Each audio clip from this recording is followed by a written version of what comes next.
So please join me in welcoming Dr. Jina. He will be speaking on the global mortality consequences of climate change, accounting for adaptation costs and benefits. Okay, so this is a little bit of a change to the program, but I thought in keeping with the health discussion, I would talk about the health. So it's a change in two ways. It's a change from the program, and then I'm going to talk about health consequences instead of labor consequences. And also, it's a change from the program broadly because I'm going to be talking about climate change rather than air pollution specifically. Now, of course, this came up yesterday. CO2 is still a pollutant, and so we can think of this broadly about air pollution, but it's not the direct effect of CO2 that is the thing which is going to be harming our health, but rather the indirect effects of CO2. I think it still fits in with the broad view of the conference in thinking of some kind of bringing in health work into environmental related research. Of course, in the panel later, we're also, this is part of a larger project where we're trying to look at the impact of climate change on numerous outcomes. So we can, one of those is labor. So I'm happy to talk about labor effects. There's also quite a lot of research, some of which I've contributed in a small way to, about the labor or even educational effects or cognitive effects of air pollution from an economic point of view that I can discuss during the Q&A that I'd be happy to talk about. But now I'm going to talk a little bit about what we call the Climate Impact Lab. So as background, this started roughly 5 years ago when a group of donors in the US decided that they wanted to try and understand what the risks to the United States were due to climate change. This was something which climate change impacts had received quite a lot of study, but not often from an economic point of view. And so we stepped in to do that, focused on the US, and we've expanded it globally over the past 5 years or so. There's now a group of 30 of us. So Michael Greenstone, who's the director of EPIC in the BFI, is one of the collaborators on this project. And we've been slowly expanding what we're doing over the course of the last 5 years. What we're aiming to do is to try and match research from economics with research in climate and other environmental research to try and understand what the economic costs of climate change are on many different outcomes, but always found this on a strong foundation, as strong as we can, of data and rigorous economic research, which to date hasn't really been the way in which this question of the impacts of climate change has been approached. So just as some background, and there's some jargon that I might use, this is what the projections under climate change look like. The blue lines here are, so I look like I'll do karaoke for the day. So the co-benefits of this could be enormous. In fact, the benefits could be much higher in a monetary sense than what I'm going to show here, which is just these indirect effects of CO2 on health. Part of the reason that we do this, there's a set of models where people try to understand what the costs of climate change are. They have some empirical evidence supporting what the impacts might be. This is just a histogram showing the number of studies that are used to calibrate those models, which are used in policy all over the world to calculate the costs of climate change. So each part of the bars here correspond to the number of academic papers that are used to inform what's going on in those models. We did a lit review a couple of years ago and found that in the years after those models stopped updating themselves, there have been hundreds, if not thousands, of papers giving us more evidence on what the impacts of climate change are. So we're trying to make sure we update this in a certain way. These are not just drawn from economics, they're drawn from epidemiology, they're drawn from ecology, from all kinds of other disciplines. And so this is quite a big interdisciplinary field. For the discussion that I'm going to show now, I'm focusing on health. I mentioned we had this research on the United States. This is a paper we published last year. And this breaks down what we call a damage function. This is damage to the US economy in percent of US GDP as a function of global surface temperature. So as temperatures warm, there's increasing damage, the top of this line. We break that down into different outcomes, and this big blue wedge is the effect, the costs due to mortality. So the health costs that we analyzed for this make up the bulk of the costs of climate change that we observed in the US. So as we started expanding this globally, we thought the best place for us to start was to look at the mortality effects again, thinking that they would be the largest costs. I guess I'm restless and I have to walk around during my presentations. This starts with collecting a lot of data. So a similar problem to what I mentioned yesterday, a lot of the research that had been done before was trying to say, here is the effect in the United States or in a couple of countries in Europe, and then extrapolating that all over the world, assuming that the effects that we would see in the United States are the same as effects we would see everywhere else. So one of the first things we have to do is to break that dominance of the US or certain parts of Northern Europe in being the people that we represent when we talk about these health impacts. So we went around and we collected as much high-resolution health data as we could. Usually these are monthly frequency mortality data at very high spatial scales. All these little lines in here are the different spatial units that we calculate. We actually have mortality data here for 56% of the world population, covering a few decades. So it's one of the larger high-resolution mortality data sets which exists. The reason we get up to 50% is because we have both China and India in here, which accounts for a lot of that. And then we run what is kind of a little bit of a standard statistical model here, which is for each location, again, similar to yesterday, for each location using those as a control for itself. So in a hot year versus a cold year, what is the mortality change? Knowing that those fluctuations in temperature are random, we're able to identify this causal effect, and we develop something like this. So this is our dose-response function here for temperature and mortality, meaning that on days with cold daily temperature, mortality rates are elevated. So at days with colder temperature, mortality rates are elevated compared to a day at this average here of 20 degrees Celsius. And on days of hot temperatures, mortality again is elevated. This characteristic U-shaped response. So cold days lead to deaths, hot days lead to deaths. This is not the same for every person. This actually differs a lot as a function of ages. So for those aged under 5, there's almost no effect. A very small effect, possibly for age between 5 and 64. And then for ages 65 plus, a very large effect. So a lot of the mortality burden of temperature is happening among the 65s or the over 65s. So again, this U-shaped response, but much greater for the older age groups. Okay. One of the other things we want to understand, so then we move away from public health and we put on a bit of an economics hat and say, so we have, for some reason, but we have this potentially physiological response to why temperatures are harming us. There's some of the reasons that it could be leading to mortality are direct causes from heat stroke, but also other exacerbation of other conditions. And one of the reasons why you see a lot of this in the age 65s and over is that they are people with weakened cardiovascular systems, and so extra stress on that as they try to cool down can be exacerbating potential conditions they have. We control for what we would call mortality displacement. So a very old person who was already very sick and might have died within a couple of days, exposed to a heat wave, and so they die 2 days earlier.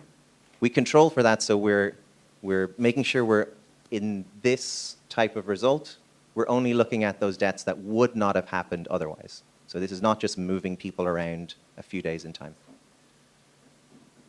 But we want to put on our economics hat and think, in the US, we know that this response is very different than it would be in India. In fact, Michael Greenstone has a paper showing exactly that. So people are clearly adapting. There's an income component of that. As people get wealthier, they all get air conditioning. So they're able to protect themselves. But also as they get more exposed to different higher temperatures, they're able to, they are required to invest more in protecting themselves. So what does adaptation look like? We have this U-shaped response. Mortality is elevated on cold days and on hot days. What would this look like in the data if people were adapting? It would look a bit like this. This curve would get flatter and flatter and flatter until there's no relationship between temperature and mortality. Even the United States, one of the richest countries in the world, we don't see this flat line. Meaning that in order to adapt fully, it must be extremely costly. This might mean we live inside an enclosed, completely air-conditioned bubble, and that's the only way to escape these effects. That's too costly for people to do, and so we make some trade-off of accepting some level of damage given the price we have to pay. So do we see that effect in the data? If we divide up the world into deciles of temperature, so the coolest 10% and 10% hotter and hotter and hotter, up to the hottest 10% of regions within the world. The world here is divided up into many different small regions.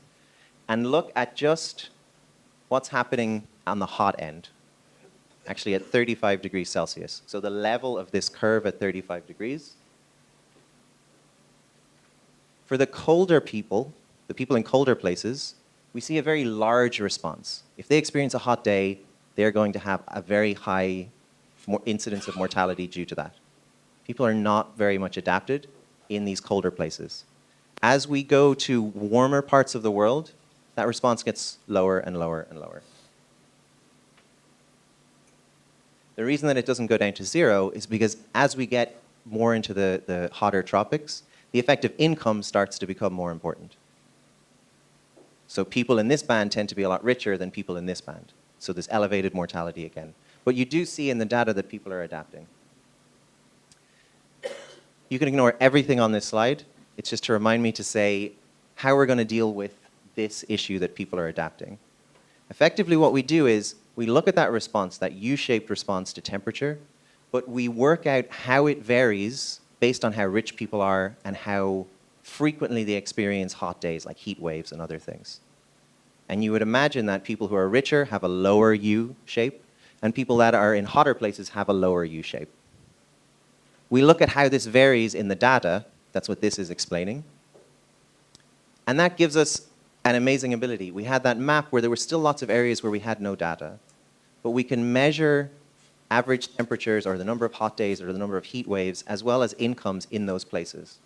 Knowing those two things, we can go from that map with lots of gaps in it to, I'll skip just that for a moment, to a map where we have filled out what everybody's response to temperatures are. So here, this is just plotting what the effect of really hot days are, but we can do this for every one of those temperatures. So we have that U-shaped response for each of these different regions in the world. So the world divided up into 25,000 different regions, 25,000 different U's, even in places where we don't have data. I can talk about how we test that out of sample a bit if you want. So instead of thinking of climate change as that average change, that red line that I showed at the start, we instead think of it a little bit more as what's going to happen not just to the average, but to the whole distribution of temperatures. Because what that U-shape implies is that the really hot temperatures hurt us, but the average moving around doesn't make too much of a difference. So this is what the distribution of daily average temperatures looks like. So there's a lot of people experiencing averages around 28, 29 degrees Celsius in the world. This is population weighted for the whole world. This is what climate change is going to do under that business as usual scenario. And this is the change. So what we see here is that we experience a lot fewer days here in the 25 to 30 degree range, and a lot of them move to this increase, to these higher temperatures, which we're seeing from those U-shapes are particularly bad for our health. So this is what the world looks like in 2020. Redder here is worse. This means you're more sensitive to, in this case, hotter temperatures. So these lighter places are less sensitive, some richer places and some warm places in this. The redder places the lighter places are less sensitive, the redder places are more sensitive to temperature. As we project this into the future, knowing that we have some projections of how incomes are going to grow and temperatures are going to change, we can observe people adapting. And so this is in 2050, 2080, and 2100. The sensitivity, by and large, gets less across the world. So people are definitely adapting to temperatures, to higher temperatures. Okay. Again, you could ignore most of the things that it says here. That shape, the U shape coming down, this adaptation that we've talked about, we can observe that in the data. But remember I said that that U shape doesn't completely go away even in rich countries. That would imply that adaptation is not free. So what we model in the data is the benefits of adaptation, but not the costs of adaptation. So we're only seeing one side of the picture. In order to be able to lower that U-shape down, we, as a society, need to pay some costs. Whether that's me personally buying my air conditioning, whether it's my government investing in better healthcare infrastructure, whether it's some kind of change which is costing me money. So if we only look at the benefits, we're overstating how well we're going to do as the world heats up. So how do we back out what those costs are? So there's some benefits, and we measure how the adaptation happens, but it's not free.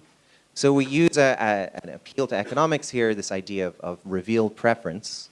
And essentially what we observe is that we can tell by the level that people have adapted to, we can infer what the costs of adaptation are. Because if the damages to health were higher than those adaptation costs, you would pay the adaptation cost to avoid those damages. If the damages to health were lower than those adaptation costs, you don't pay the adaptation cost.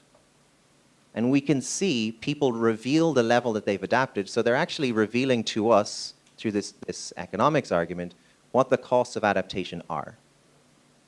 So we do that for everywhere in the world, and so we back out not only what the benefits of adaptation are, but also what the costs are. There was a question yesterday when talking about the AQLI that maybe the housing in China might be different in other places.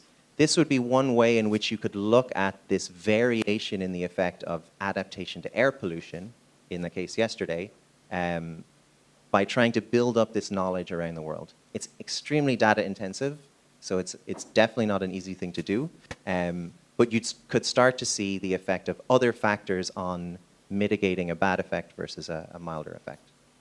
Okay, we project this out into the future. This is time on the x-axis. This is change to death rates. If people did not adapt, we would see an enormous change to death rates. The death rate in the US, and in fact in India as well, is about 1,000 people per 100,000. So this is about a 15% change to death rates if people aren't allowed to adapt. If people get richer, this drops a lot. I'm an economist in front of all of you telling you that money is good. So it seems that that's borne out by the data. If we then look at the benefits of climate adaptation, so this is just I get richer and I buy an air conditioner, or I buy a better house, or I live in a place with better infrastructure and I'm less exposed. This is I wake up in the morning and I realize it's gotten hotter, and so I need to make some change to my environment. Whether it's then I make the decision to buy an air conditioner or something else, it's something I would not have done just because I got richer. It's something that I'm doing because I'm facing a different environment. But that benefit gets us down to very low mortality rates. So people are adapting quite a lot here. It's still positive and it's still costly. And in fact, a lot of these deaths are happening in poorer parts of the world. So there's a big inequality effect going on here that is masked by just looking at this global number. If we pull back in those adaptation costs, this goes back up much higher. So the amount that we have to pay to get to this low amount this is expressed in terms of deaths, but it's quite a large cost. Okay. Of course, I'm just presenting a mean there. What we do here is we run this massive computer simulation to project these into the future, so we have a lot of uncertainty around this. But essentially what we'd be able to say is here is the risk associated with this large change in temperatures that we'd experience. And there's a lot of uncertainty around this, largely driven by uncertainty in what we think is going to happen in the future. So in connecting this back to air pollution, the uncertainty in temperature modeling is very large. The uncertainty in air pollution modeling into the future is even larger because as CO2 gets released around the world, that mixes everywhere around the planet. But it's coming from individual factories and individual sources which are producing air pollution. The spatial configuration of those air pollution sources is something that is very hard to predict. So it's much easier to predict what the population exposure to higher temperatures is than it will be to predict what the population exposure to air pollution is in the future. It matters where those factories get built, where those power plants get built. So if you're thinking about this in an air pollution, the co-benefits of climate change mitigation on air pollution, trying to do this exercise becomes very, very difficult in terms of knowing where we're going to build in the future. This is what this looks like in a map. Red is worse here. This is damage. These are monetized. Some value associated with them. And you see that some of the exposures in the northern parts or the very southern parts of the world are quite modest, or even they look beneficial. But this vast band of hotter and poorer countries, this is by 2090 under business as usual, experience large damages due to climate change. So what we're masking in looking at those averages is that there's a big effect here on global health inequality, effectively. Okay. That image that I showed at the start, which showed that mortality was a big part of the cost in the US, we can draw a very similar kind of image. The relationship between GDP damages here and temperature changes on the x-axis. So as the world heats up, what does this look like in an economic cost? So this is for that medium mitigation. This is for this higher, this business as usual track. And effectively what this says is, as the world heats up to somewhere around 4 or 5 degrees, which is what we might be expecting under this business as usual, that will be somewhere close to a 15% share of GDP lost per year just on those mortality costs. Remember, I already said to you that the mortality, in particular mortality, but broad health costs of air pollution are probably far greater than this. So you can imagine this is an enormously high cost to pay. We fit a line to that, and we look at the share of direct costs versus adaptation costs. And it seems that a lot of that damage, a lot of the cost to society is coming from what we will pay to adapt to those temperatures. So the adaptation is really accounting for a lot of the healthcare cost. So that's essentially what we do. We're doing this for a lot of other things beyond health. So energy use, agriculture, labor productivity. And we're eventually also going to try and build this a little bit more out into air pollution. We get this data set that covers over half the world's population, so all the deaths recorded for half the world's population.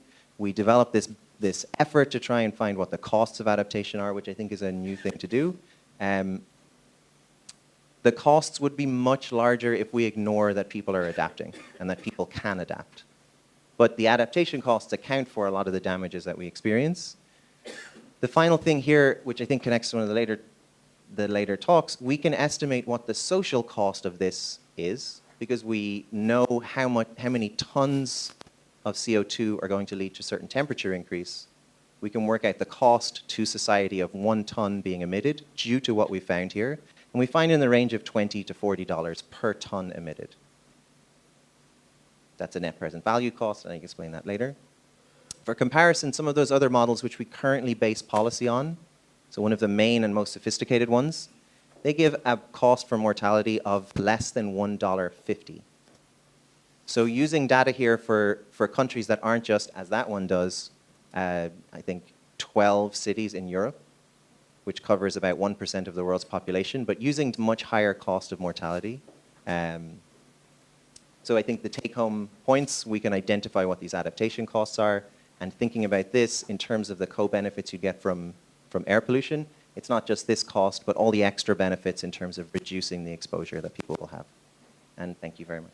Our next speaker is Dr. Sola Olopade, who is a professor of medicine and the director of international programs at the Pritzker School of Medicine and clinical director of the Center for Global Health at the University of Chicago. I mean, this is what makes this kind of setting exciting to me, because, you know, I'm a physician, but we're interested through interdisciplinary approach to some of the challenges around air pollution to look for solutions. And as physicians and academics, we do a lot of randomized controlled interventions. And if we do those interventions, come up with solutions, if we don't have colleagues who can help us implement and scale up, then the results and outcomes of our randomized controlled trials just stay there. So this is why I'm actually excited. Why I look forward to hanging out with some of our economists and some of our policy people, so that some of the outcome of our research can go beyond the clinic. So for those who were not here yesterday, I presented the result of a randomized controlled intervention that we did in Nigeria that transitioned pregnant women from who are cooking with kerosene and firewood to ethanol. And I'm just going to put two slides from yesterday's presentation, especially for the benefit of those who weren't here. During the study, the women were actually given free stoves, which cost about $65. That's a lot of money. And free ethanol during the study. And because of the benefits of the intervention from the ethics perspective and being responsible, we actually gave the same stove to the women who are in the kerosene and firewood control group. But this is the observation on this slide is actually was very reassuring to us, because about 81% of the participants after the study, when we stopped giving them ethanol, were using their own money to buy ethanol because they perceived it was beneficial to their health regardless of the cost. About 50% of them use the ethanol exclusively, as we discussed yesterday. Sometimes in cooking specific foods, people need to have different stoves that they use. So as much as we want to be purists in terms of what we expect people to do, sometimes they do what we call stove stacking, where they know if you want to make tea or a quick meal, you use this one. If you want to do a big party, you use on this. So it's very difficult to actually get people to adopt this stove. And what was very intriguing for us after this study was we were delivering about 10 liters of ethanol to these women every 2 weeks. And at the end of the study, the expectation was that they would show up and they would buy 10 liters of ethanol. Okay, but people didn't have money to buy 10 liters of ethanol. So initially, even though they wanted to adopt the stove, they were going back to kerosene because they could buy 1 liter of kerosene and use it to cook instead of 10 liters. So when that came to our attention, then we went in the direction of ensuring they could get 1 liter of ethanol. So when you normalize the cost between kerosene, they started buying ethanol because based on their observation during the study, they preferred to use ethanol. So these are some of the elements that those of us who are physicians don't always think about when we're doing our clinical work. But when you're there doing social and behavioral work to ensure that people actually adopt what you want them to do, you really need to think about behavior change. So learning from our social scientists, that's what's been most intriguing to me. And at the end of this study, Shell, as I mentioned yesterday, they're actually going to be doing a 2,500 stove pilot study. This is a commercial pilot, unrelated to what we did in the RCT, which is really quite fascinating. But before the Shell decided to do this, they sought permission to actually talk to some of our women who are participating in the randomized control study, if they could go talk to them. And so these reasons why the women liked and adopted the ethanol stove was not part of the RCT. This was what Shell was able to elicit from the women, and which influenced their decision to actually do the commercial pilot. The pots and pans, according to the women, were no more black. And, most people know, especially women, when you have clean cooking utensils, it makes you feel really good. They didn't have any burns. There were no burns associated with cooking. I know even when people use LPG, which is supposed to be one of the gold standards, people are still worried that it's going to blow up or explode. And we've seen those all over the world. And it was easy to use all of the reasons that are on this slide, which was very important factor in any effort to actually get people to scale up the distribution and availability of such stoves for cooking. So in transitioning from a Tier 4 stove, I mean, how many people know about the Tier and stoves? Okay, maybe I shouldn't assume. Okay, for people who don't know, if you're talking about a Tier 4 stoves, you're talking about fuel that burn efficiently, that don't emit too much, and that are efficient. Okay, and the fuels that fall into that category are if you're using electricity, if you're using LPG, and if you're using ethanol. If you look at the energy ladder, the ones that are in the Tier 2 will be your improved biomass, the ecolites, and all of those non-Tier 4 stoves. So in looking at transitioning to the best stoves out there with minimal production of pollutants, there are significant direct health benefits. Our study showed that, as well as other people who have demonstrated this. There is a drastic reduction in emission of pollutants that contribute to climate change. And I'm hoping at the panel I get to ask Amir a few questions too, because you know the CO2 part of industrialization is very, very important. But as people cook with firewood and biomass, it's important to also understand that one of the incomplete, one of the pollutants from the incomplete combustion is black carbon.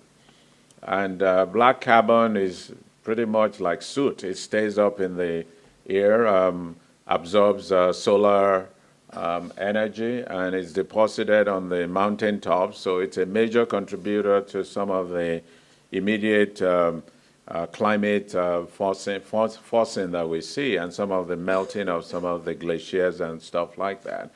But the good thing about black carbon is the half-life of black carbon is about 3 weeks, whereas CO2 that's emitted from industrialization, the half-life is 200 years. So if we really want to think about practical solutions that may benefit all of us, why not do something about black carbon that has a half-life of just 3 weeks?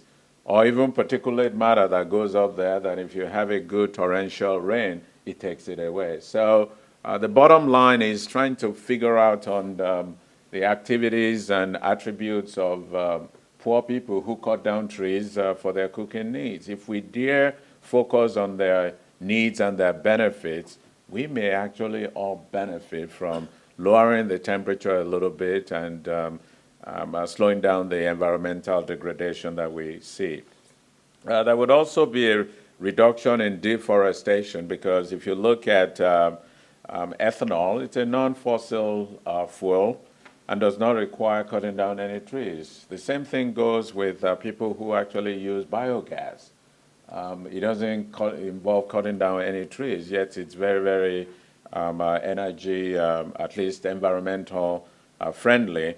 And I don't know how to put a cost on this. You know, young people after school are usually the ones that are involved with scavenging for firewood, especially some of the girls. Look at the time wasted away from doing their homework, and look at the impact of some of the dangers from being raped while looking for. So I don't know how to put an economic cost to the benefit from that. So what we thought we would do as part of the commercial pilot study in Lagos that was being done by Shell Nigeria is to build a partnership around it. And SNEPCO Oil, as I said, is Shell. And Unichem is the largest producer of ethanol in Nigeria. And Ford Oil is a gas company where they have a lot of gas stations.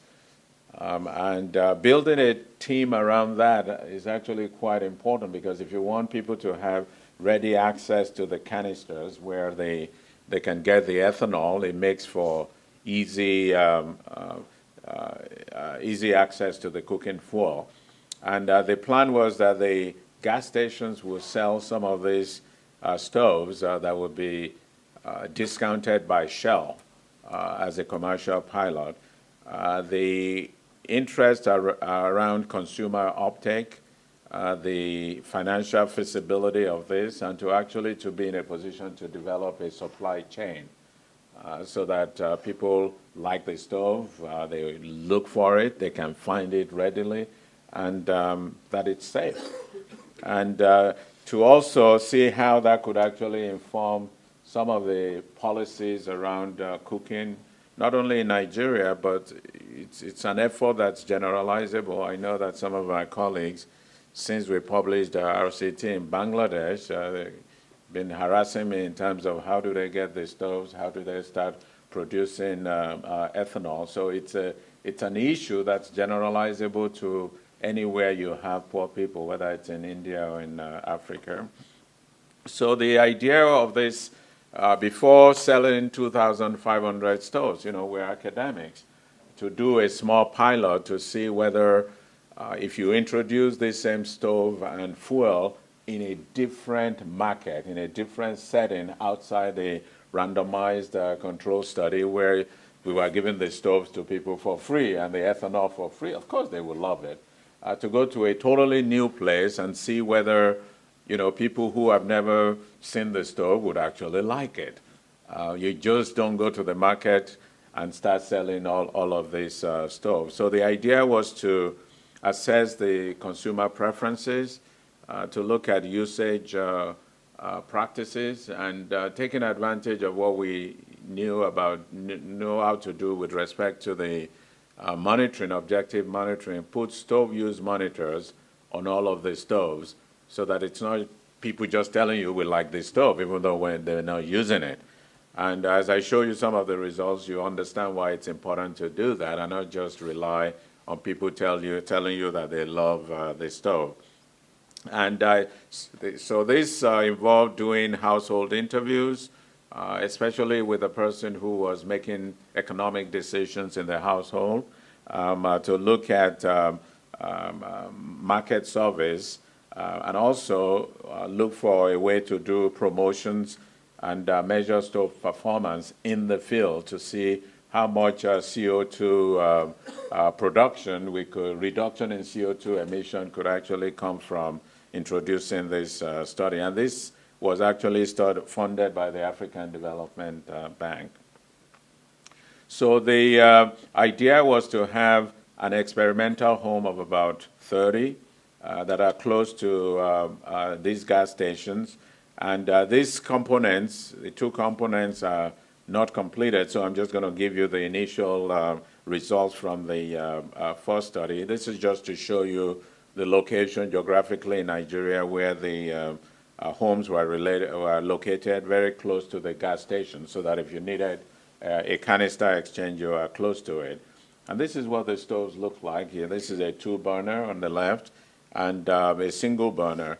The important technological advantage about this stove is that this canister that you see here, you can put over a liter of ethanol into this canister, you turn it over, it doesn't spill. Okay, so that's why when you use it, there is really no fire related to, in 3 years of conducting the RCT, we didn't really see any single burn or fire. So the technology in that is actually quite unique. And when you look at the average use of the stoves in this small cohort of 30, and you understand why we have stove use monitors, you can see that kerosene was still the most used fuel in the house. This is the clean cook stove, and this is LPG. Okay, and you can see that kerosene, which is a little cheaper than LPG or clean cook, the ethanol was the most used. Even though when you ask people, they were telling us, oh yeah, we like the ethanol, we're using it. And if you look at the average number of minutes used, you can see again that it's the kerosene more than even the LPG or the clean cook stove. And if you look at the average cooking events per day by location, the 3 locations, what I forgot to tell you was that we looked at 3 locations that are of different socioeconomic status, okay, to see whether being able to afford the cost would allow you to do more. And you can see that kerosene in the different groups was the most used, regardless of socioeconomic status, because it's perceived to be good and readily available more than the LPG and the ethanol. Again, consistently, we saw that kerosene was the stove most used.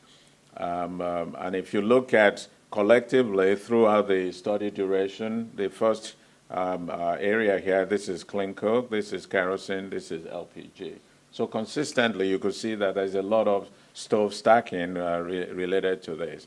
We also did an estimate of the CO2 emissions associated with the different fuels to see climate benefit from it. And I think in India and even in China, there's an ongoing effort to blend methanol and with ethanol to take away all the impurities. It makes the combination even burn more efficiently with less emission. And you can see that compared to just the baseline, the intervention, and the pure ethanol, you can see how much reduction in CO2 emission you could get from pure adoption of the ethanol and the methanol. And if you're looking at black carbon equivalent, the same thing.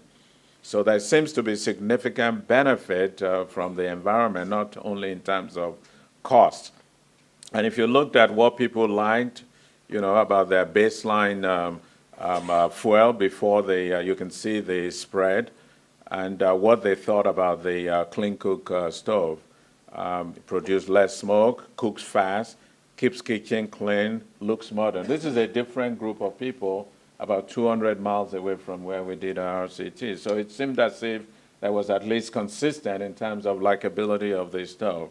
And there were some of the challenges in that they didn't know how the fuel didn't last long, because once you put it in there, you couldn't see or shake it to see whether, so that is actually very informative. Maybe it was just evaporating, because what happened then as a business approach to it was to actually put a cap on it, so that when you're not using it, you put a cap on it so that it doesn't really evaporate. In terms of fuel use and being able to afford this, I'm sure you guys will really like this in terms of a willingness to pay. We also tracked how much people were spending in terms of canister exchanges. We knew exactly how many canisters people really needed to be able to cook for their household. It turned out they were using about a third. So we knew from the sales information also that there was a lot of stove stacking, and the data from the sums used also showed us that they were not. When the fuel canisters were not available, they either moved to the kerosene or the LPG stove.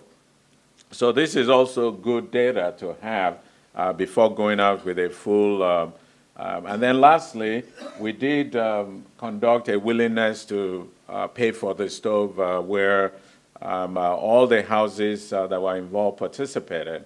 And this stove actually cost about $66 in terms of factory price. But the households were told that they could pay a discounted price of 19,000 naira, which is about $52. And if they declined that offer, then they were invited to make up to 3 bids for the stove, with any bid over 15,000 being acceptable. So in essence, which was $42 to about $66, so really discounted.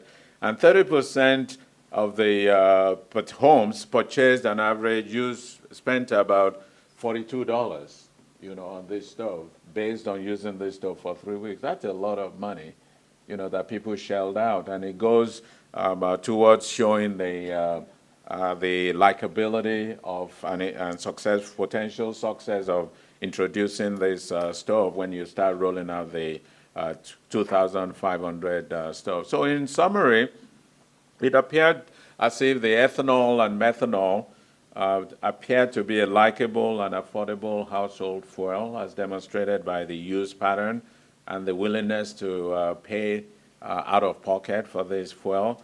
And despite the stove stacking and the incomplete adoption, which no matter setting that you go to, even people who have money, they use different stoves for different meals that they want to cook. And the findings are a little limited because we really didn't get the opportunity to get into the marketing phase where you had flyers, public service announcements to actually make the case for the availability of this stove. And the canister refill data also appears to show a cost-effective and accurate way to measure adoption when you looked at the stove use pattern data and you related that to the purchase of ethanol. So this made us feel comfortable that a commercial pilot could actually be successful when deployed in a mega city like Lagos with about 17 million people.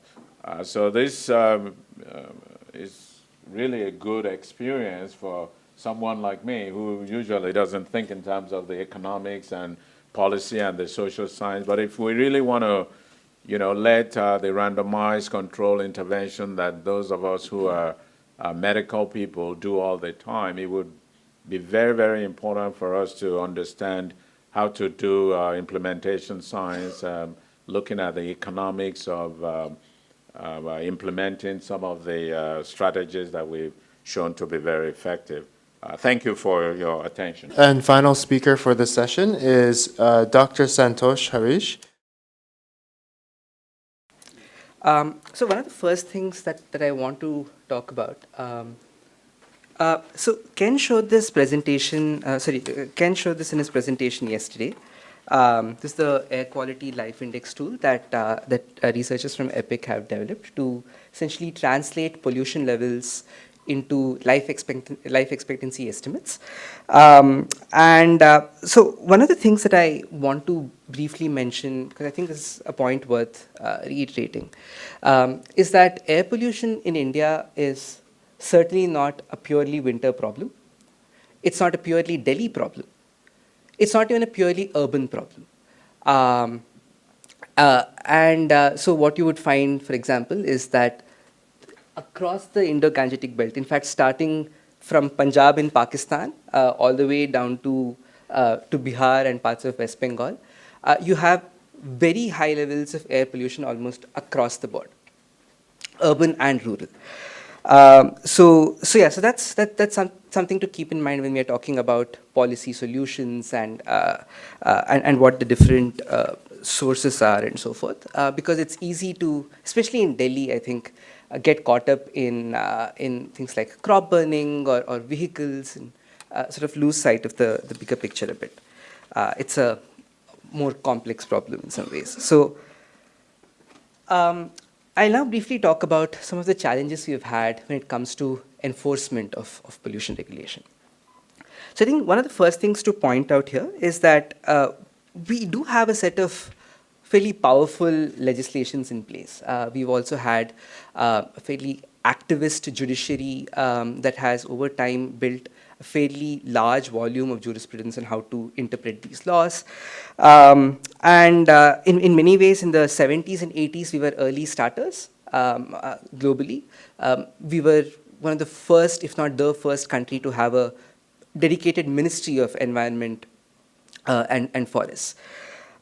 So, what rights are not enough? They must also be enforced, which is often difficult. Now, as all of you are aware, that the difficulty in enforcement partly stems from the complexity of air pollution itself.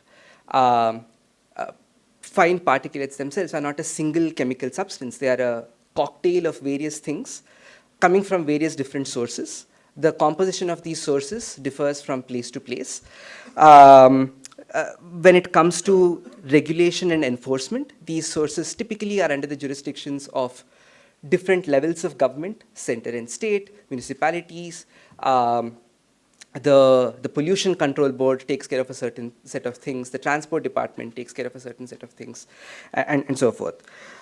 So there's this larger complexity to the enforcement, which sort of mirrors the complexity of the pollution itself.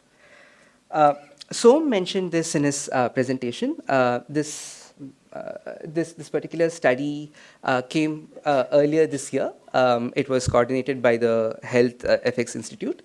And what this graph basically shows are the number of deaths attributable to different sources, and they have chosen a few sources to highlight here.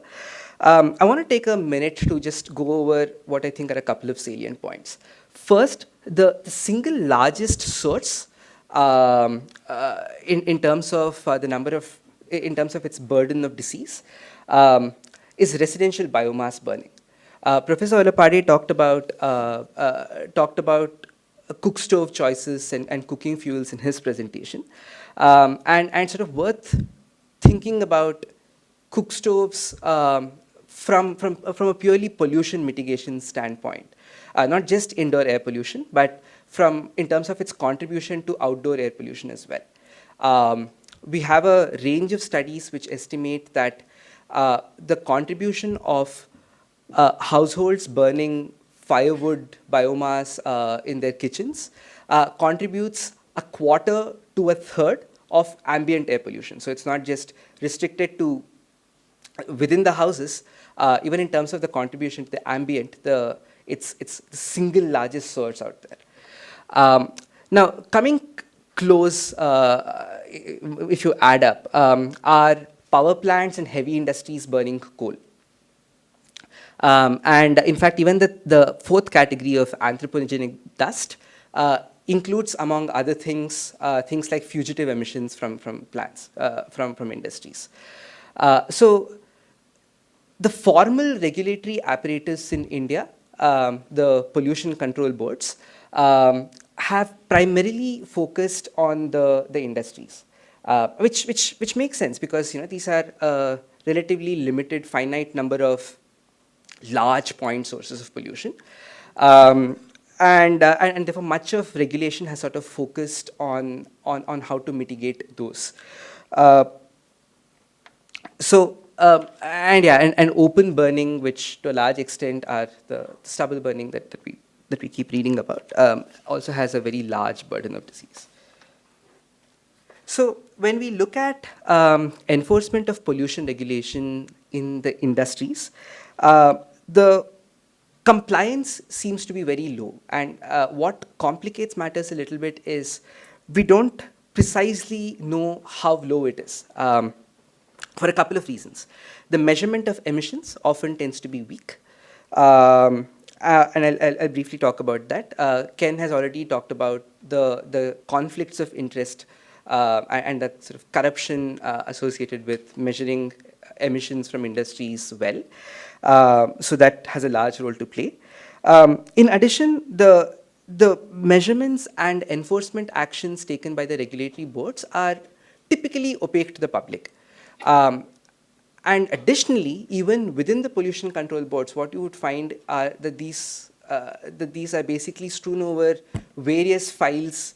Different regional offices handle different industries and so forth. So even within the pollution control boards, there isn't necessarily a very clear understanding of what the compliance rates are, what the enforcement actions have been taken in a systematic, documented fashion. So this graph comes from work that we've been doing with the Maharashtra Pollution Control Board.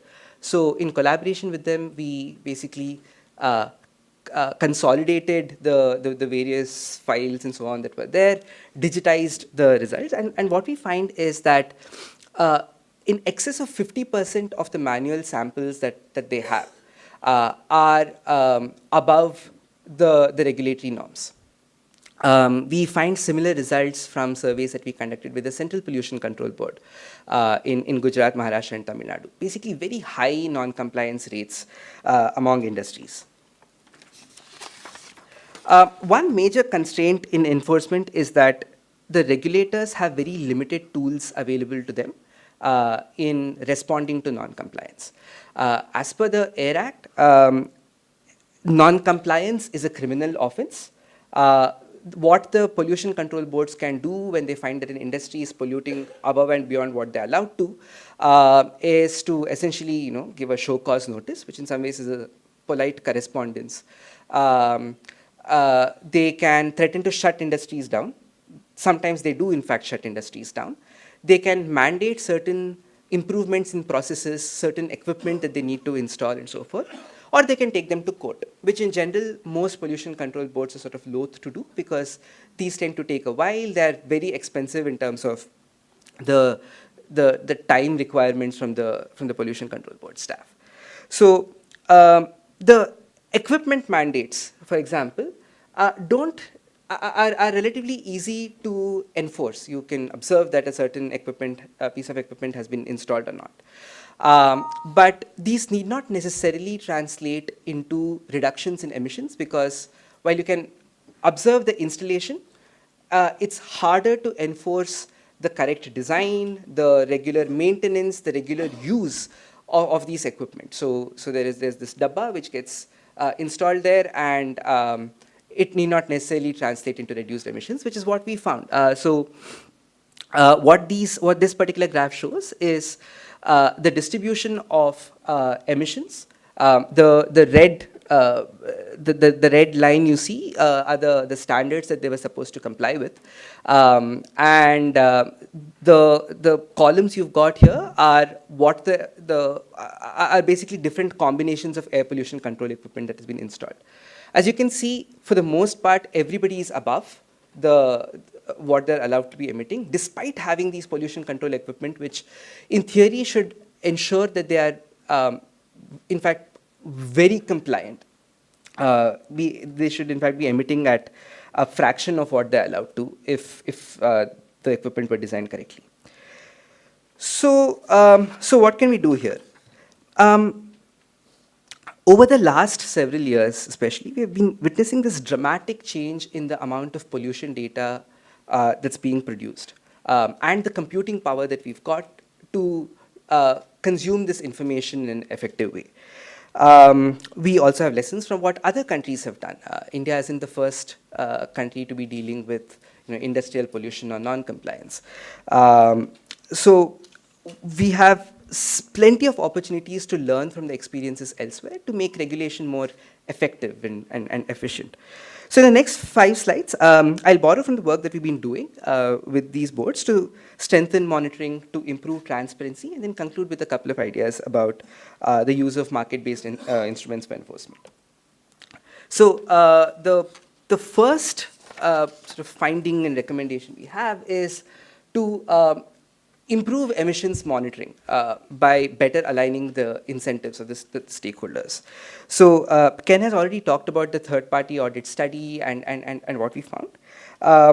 So basically, by ensuring that these conflicts of interest do not hinder the truthful reporting of emissions, there are fairly large gains that we can expect in terms of certainly what's being reported as emissions, but also compliance. So in this particular instance, for example, the experiment found that by essentially randomly allocating auditors, by the Pollution Control Board randomly allocating auditors to the industries, and by paying them through a central pool, and essentially sort of detaching the payment structure between the industries and the auditors,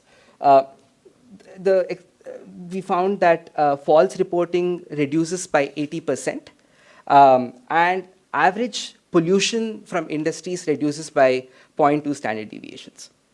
So not only is the reporting more truthful, as a result, industries start emitting lesser too. The second point is that traditionally we have relied on manual inspections for compliance. Now manual inspections basically involves a team, either the Pollution Control Board or accredited labs and so on, essentially sending somebody who climbs a stack, takes a physical sample, follows certain protocols to do so, takes this to a lab and analyzes the sample. Now, these are fairly time-intensive activities. What we found is that typically for a given stack, a given chimney, this process takes nearly a day. For regulatory boards that are already understaffed and have various sort of pressures, what this results is that manual inspections are restricted to once, maybe twice a year, right? Which is not nearly the kind of granularity with which you would expect these emissions measurements get done, because it's easy to be on your best behavior when you know somebody is coming and so on for a day. But what happens 364 days a year?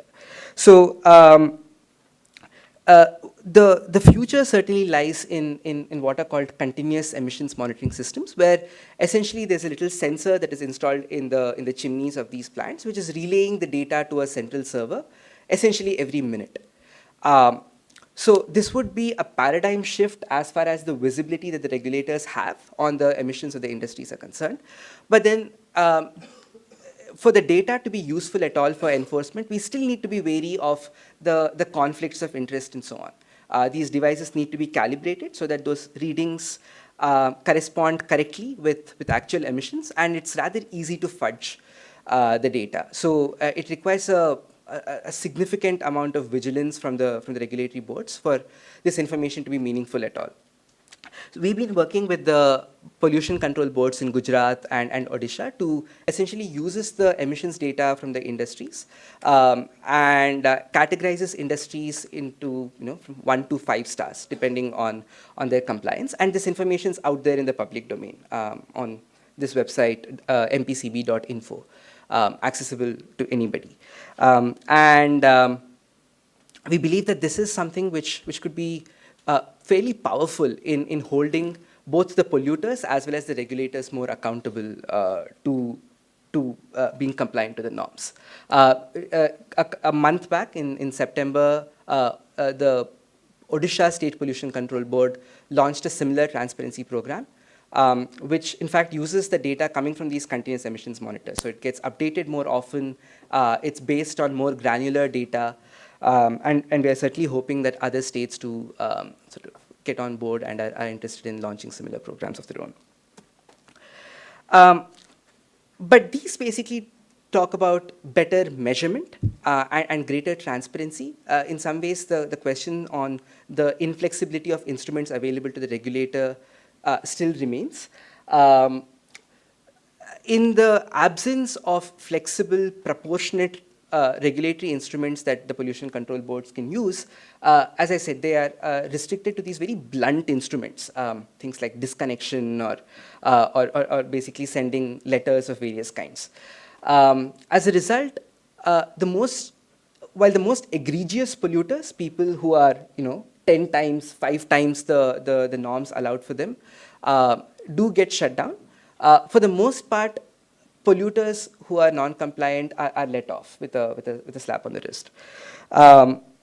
One of the urgent reforms that we need in regulation in India is the use of things like pollution charges, basically monetary instruments that allow the pollution control boards to systematically, transparently, and proportionately charge industries for non-compliance. I mean, all these other instruments will remain or could be used in different ways, but it allows for regular enforcement.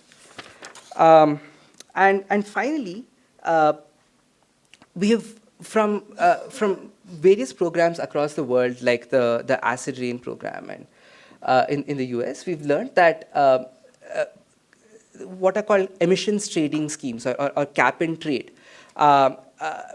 leverages the heterogeneity in the costs of reducing pollution from among different industries to basically allow the group to be compliant while reducing the costs on average for everybody. And there is immense potential to try out instruments like this in the Indian setting as well.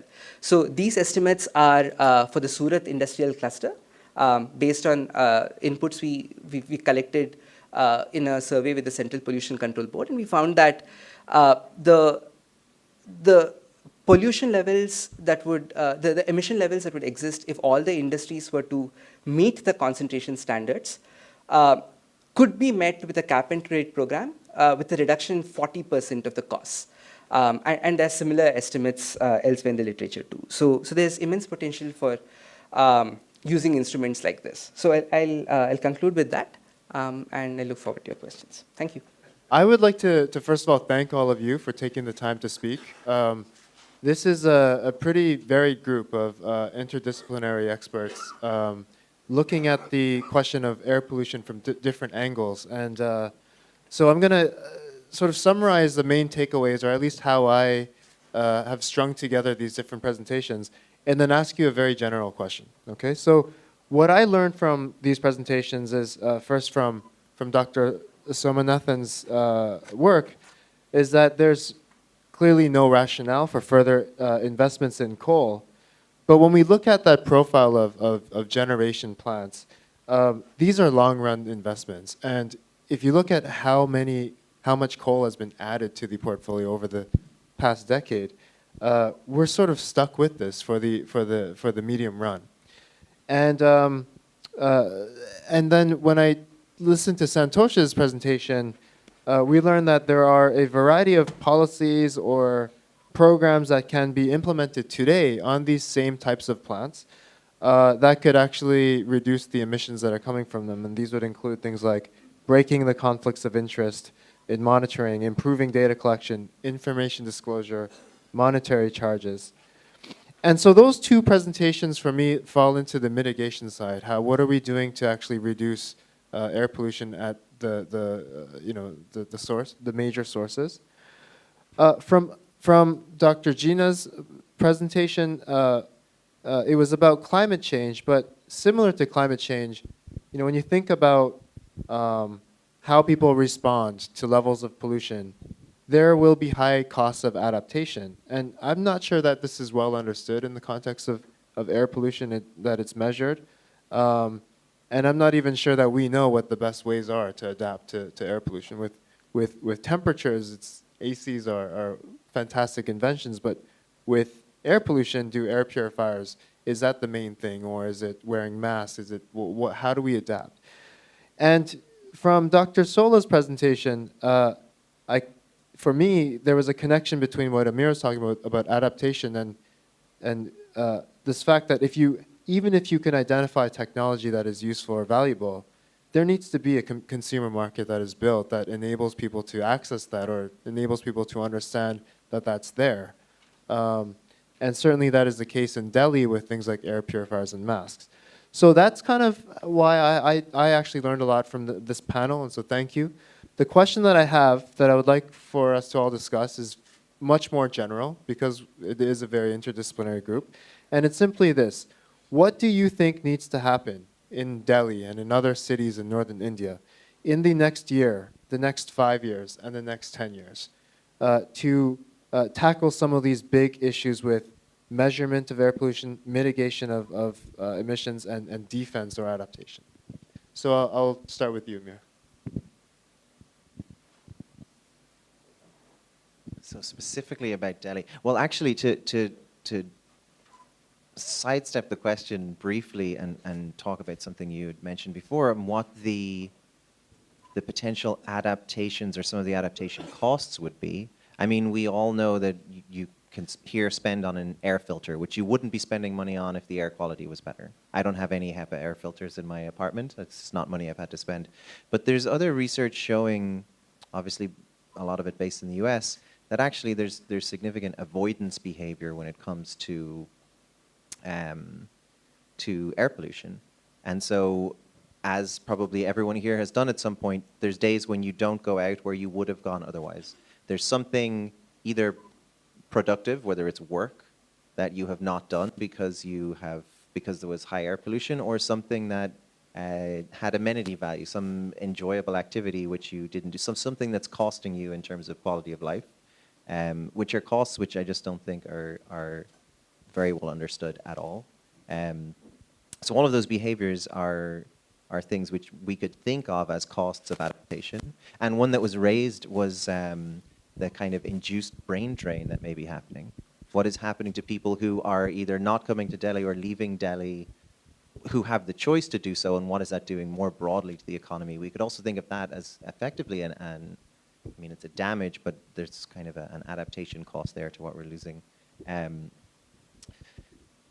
I feel like perhaps there's better people able to answer what Delhi should be doing on this panel about what Delhi should be doing in the next couple of years. But in the thinking of the near term, where some of these behaviors, where some of the air pollution is going to be completely unavoidable. It's not that we can shift away from most of the polluting sources over the course of the next year or maybe in the next couple of years. It's in trying to change behavior sufficiently that it's limiting those health costs, which are probably the largest costs that will be associated with that, even though there's labor effects and other things. But for example, when you, as has been pointed out by many of the speakers, either in their presentations or over lunch or dinner, when you go to Beijing or Shanghai, you will see everybody wearing a mask and taking some kind of protection. Here in Delhi, you don't notice that level of awareness of the negative costs of air pollution. And so I think one of the things, just speaking near term, is trying to have enough awareness to those personal costs, removing this idea that the air pollution is going to be bad anyway, who cares, that somehow we shift people off that reference point of it's always bad this time of year. It could be worse, and maybe I'll do something when it's twice as bad next week. But in this week, it's worse than most cities in the world at the moment. But shifting that view to something where people can start taking some of those protections. I think in the near term, that's one of the most important things as we develop the policies to shift away and improve the environmental quality. I think I'll pass. In the last 2 days, I mean, we've learned a lot about the efforts being made in India to enact policies that are very good and directed towards correcting or reducing some of the pollutants that's causing a lot of the health problems all around India. I think there is enough sophistication around in India with respect to monitoring. So I don't think, in terms of environmental monitoring, I don't think that is an issue. And as Santosh just indicated, there's a need to manage the conflict of interest and the corruption around deployment of the monitoring abilities that exist in India to directly monitor the emissions in real time. Because if you are in Delhi and you open the newspaper every day, you can see the regional AQI. So there is that ability to actually do the monitoring. And it appears from listening to the Member of Parliament, the Dr. Singh, and also Santosh, there seems to be a lot of progressive policies in the books. The enforcement is where things sort of fall short, and the Indian government would have to decide what to do with that.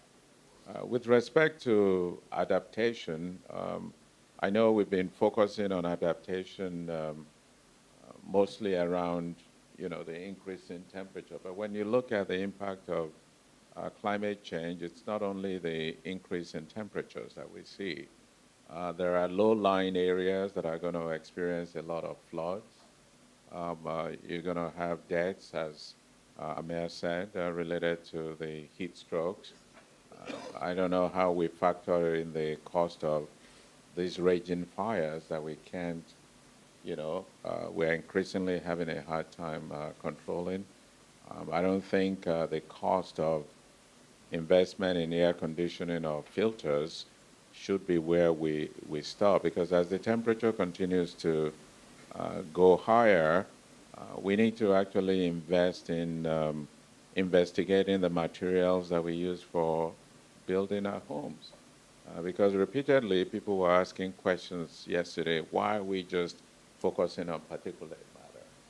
What about the VOCs? What about the other POPs that are being produced indoors? And if you look at some of the materials that we use for building some of these homes, they need to be tested and reevaluated for the higher temperatures. Otherwise, you might be in an environment like this where it's not everywhere that you're going to have air conditioning. You might get a lot of gassing from all of these materials that weren't really tested to be to operate safely in such high environment, high temperatures. So I would be very, very interested in hearing a lot from Amir about the mitigation costs based on the projections that you guys did, and being able to exponentially or project costs related to lives in Africa. When I was looking at the map, there was really no data collected from the whole of Africa, yet we are making projections based on cultural practices and differences among other. It may not translate directly the way we want it, and I'll be interested in knowing what other adaptation costs were put into the formula that you guys use to make all of the projections.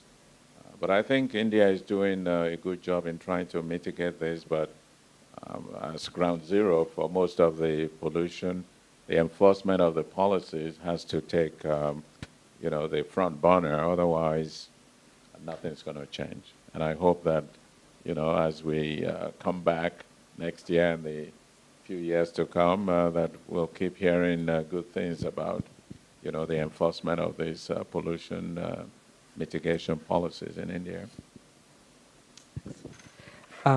So, I mean, in some ways, I'd want to change the framing of this a little bit once again, because it's, I think it's problematic to think of it purely from like a city's perspective.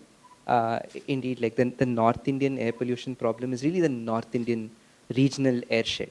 And when it comes to the solutions, I think one of the things we definitely need to do is strengthen regulatory capacity where it already exists, as opposed to sort of like diluting efforts in that direction, looking for new innovative solutions to dispersed sources of pollution, which are harder in some ways to target. So among the things that we can do in the next 5-10 years, I think certainly is strengthen the regulatory capacity in terms of reducing pollution from the big industries, from the power plants and so on. And otherwise sort of follow like essentially like an all of the above approach pretty much with the polluting sources where we do have some capacity. For example, with vehicles, moving the fleet to like towards things like the Bharat 6 norms, phasing out older vehicles and so on. I think that's a reasonable approach.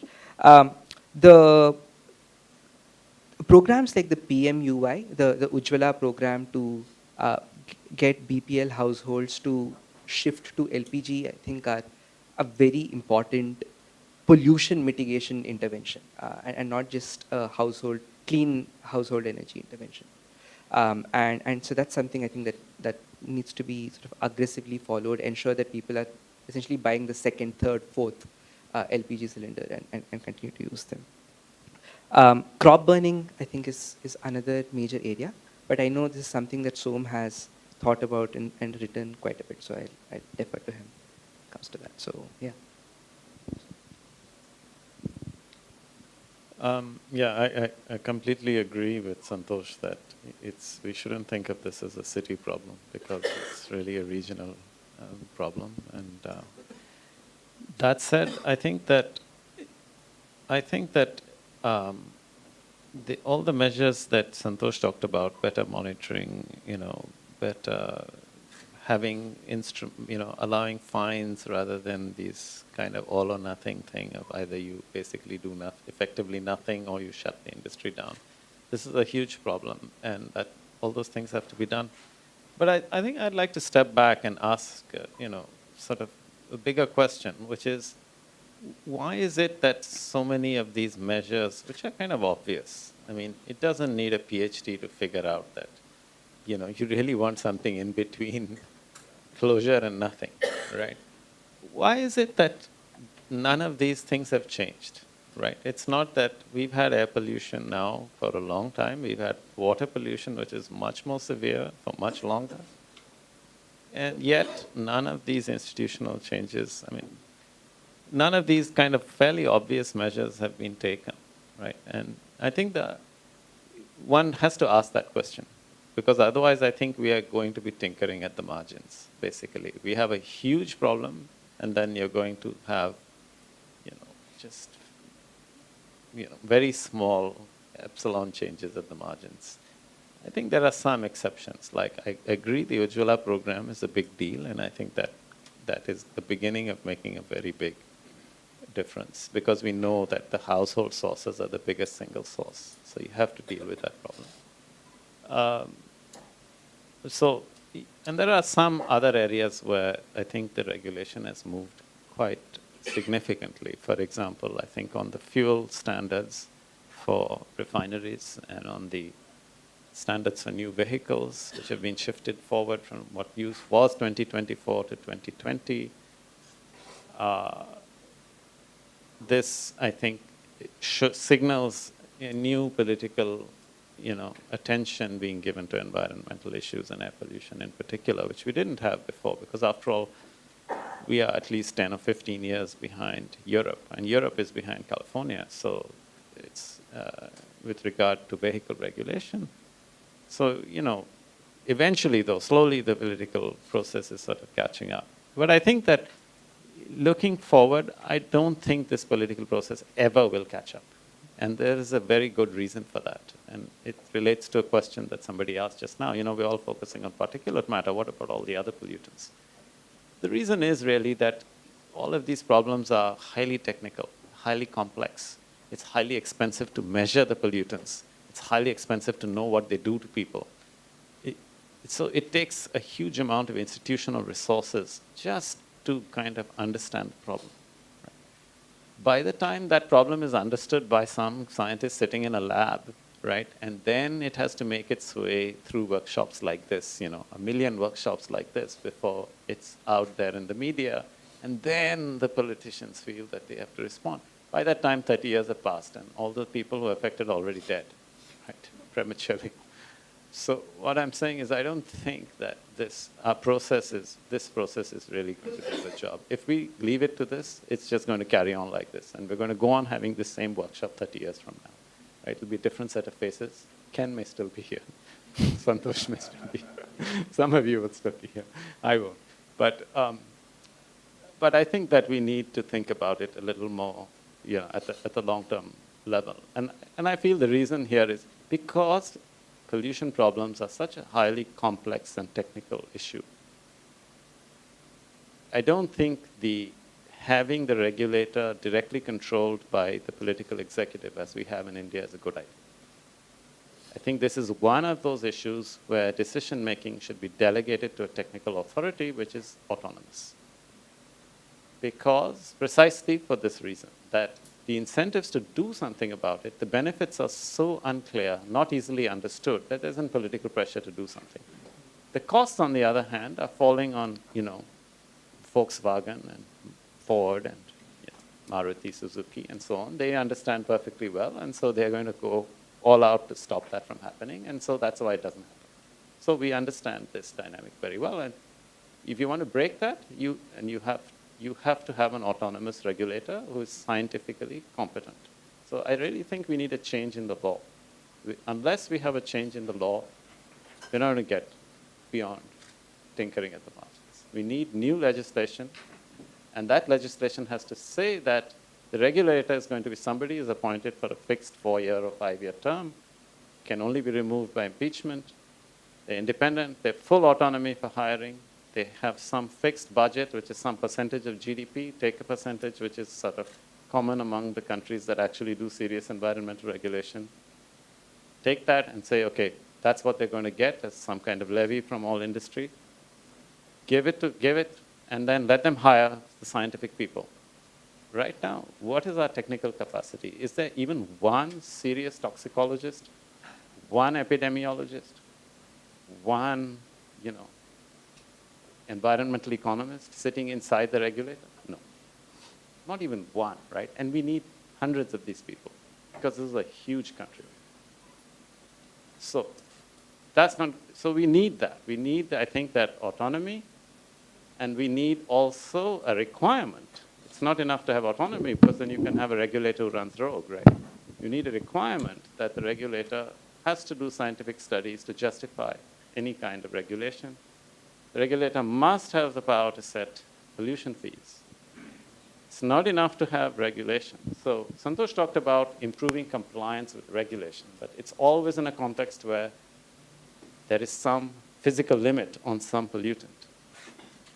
But that's not going to be efficient most of the time. Most of the time, we don't want to set a physical limit on a pollutant. We want to put a charge on it, right? Because then you can reach large parts of the pollution problem that you can't reach. You can put a charge on nitrogenous fertilizer because that creates a huge pollution problem. That's a non-point source. Every little field, you're going to put that. You cannot regulate that, right? So you've got to have the flexibility to have fees. You have to have a requirement for scientific cost-benefit analysis that every fee and every regulation has to be justified by studies. Regulator must be obliged to publish all data. If we get a law like that, and I don't think we're going to get it anytime soon, but we are certainly not going to get it unless we realize that we need it. That's the first step. People like us have to realize that we need such a law.